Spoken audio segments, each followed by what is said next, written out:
পশলা বৃষ্টির পরে যদি গরম গরম খিচুড়ি অথবা গরম গরম বিরিয়ানি যেটাই হোক না কেন, খাবারটি কিন্তু একদম জমে ক্ষীর হয়ে যায়, তাই না? তাহলে চলুন তোমাদের সাথে টুকটাক কিছু কেনাকাটা আর টুকটাক কিছু গল্প নিয়ে আজকের ভিডিওটি চমৎকারভাবে সাজিয়েছি। তো হ্যালো এভরিওয়ান, ওয়েলকাম করছি তোমাদেরকে। আশা করি তোমরা অনেক অনেক অনেক বেশি ভালো আছো, আমিও ভালো আছি। দেখতে পাচ্ছ আমি বিরিয়ানি রান্না বসিয়ে দিয়েছি, আর এদিকে আকাশে মেঘ ছিল প্রচুর, মেঘ থেকে বৃষ্টি হয়েছিল। বৃষ্টির ঝাপটা পেয়ে গাছগুলো মনে হচ্ছে প্রাণ ফিরে পেয়েছে, ফুলগুলো অনেকটা সতেজ হয়ে গিয়েছে। এই ফুলটা দেখতে আমার কিন্তু ভীষণ ভালো লাগে, কিন্তু এই ফুলের নাম আমি আদৌ জানি না, তোমরা জানলে কমেন্ট সেকশনে জানাইতে পারো। কিন্তু এবার আমি বিরিয়ানি রান্না করতে বসে গিয়েছি, যেই ভাবনা যে মেঘ হয়েছে বৃষ্টি নামবে মাস্ট মাস্ট, তখনই আমি বিরিয়ানি রান্না করতে বসে গিয়েছি। ঘরে কিন্তু খুব একটা মাংস ছিল না, তারপরেও মনে হয়েছে বিরিয়ানি খেতে হবে। ব্যাস, ঘরে চাউল ছিল, চাউলটা ধুয়ে একদম বসিয়ে দিয়েছি। আর এইদিকে আমি মাংসটাও কষাতে বসে দিয়েছি। মাংস পরিমাণটা একটু কম ছিল, তাই এবার বুদ্ধি করে কয়েক পিস আলু এবং কয়েকটা ডিম দিয়ে দিয়েছি, যাতে মাংসটা কম হলেও ওটা দিয়ে আবার পুষিয়ে দেওয়া যাবে, তাই না? বুদ্ধিটা কিন্তু মন্দ নয়, তাই না? তোমরা কি আমার মতন এইরকম করে ডিম মাংস আলু একসাথে মিক্সড করে বিরিয়ানি খেতে পছন্দ করো? অবশ্যই একটু জানিও। কিন্তু তোমাদেরকে আমি এত ভালোবেসে ফেলেছি যে আসলে অনেক কিছু তোমাদের কাছ থেকে জানতে চাই, নিজেও জানাতে চাই।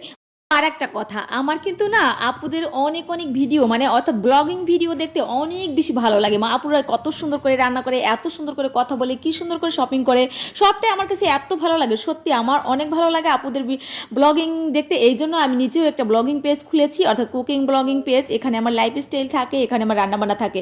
তোমাদের যদি ভালো লাগে আমার ভিডিওগুলো, আমার পেজটা ফলো দিতে পারো কিন্তু, এবং লাইক কমেন্ট শেয়ার করে আমার পাশেই থাকতে পারো।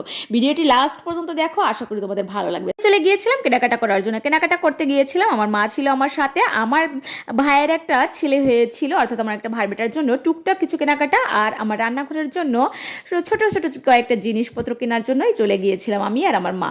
আর সবাই বাসায় ছিল। তো আমার এই কেনাকাটা এটা ছিল একটা কফি ব্লেন্ডার, আর এখানে কিছু ডিম রাখবো বলে একটা ঝুড়ি কিনে নিয়েছি।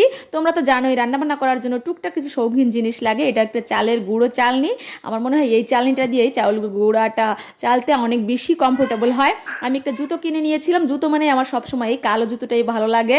আর এখানে আমার ভাইয়ের একটা মেয়ে ছিল বড়, তো ছোটো জনের জন্য কিনলে, বড় জনের না কিনলে তার মন খারাপ হবে, এই জন্য আবার তার জন্য একটা ফ্রক কিনে নিয়েছিলাম।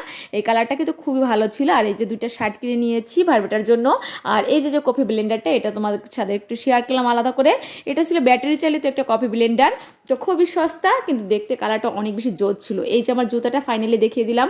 সবসময় আমার পাটা একটু সাইজে ছোট, তাই আমার সবসময় এই সম্রাটের জুতোগুলাই পায়ে লাগে, অন্য অন্য দামি ব্র্যান্ড কিন্তু আমার পায়ে লাগে না। যাই হোক, এই তরমুজটা কিনেছিলাম, তরমুজটা খেতে অনেক বেশি ভালো হয়েছিল। তো দেখতে দেখতে আমার ভিডিওটা প্রায় শেষের দিকে চলে এসেছে। আশা করি তোমাদের ভিডিওটি ভালো লেগেছে। ভিডিও ভালো লাগলে আমার পেজ ফলো দিতে ভুলবেন না। আরেকটি কথা, এই পর্যন্ত যারা ভিডিওটি দেখেছো তাদেরকে অসংখ্য ধন্যবাদ, অনেক অনেক ভালোবাসা। দেখা হবে নেক্সট কোন ভিডিওতে। Bye bye, take care.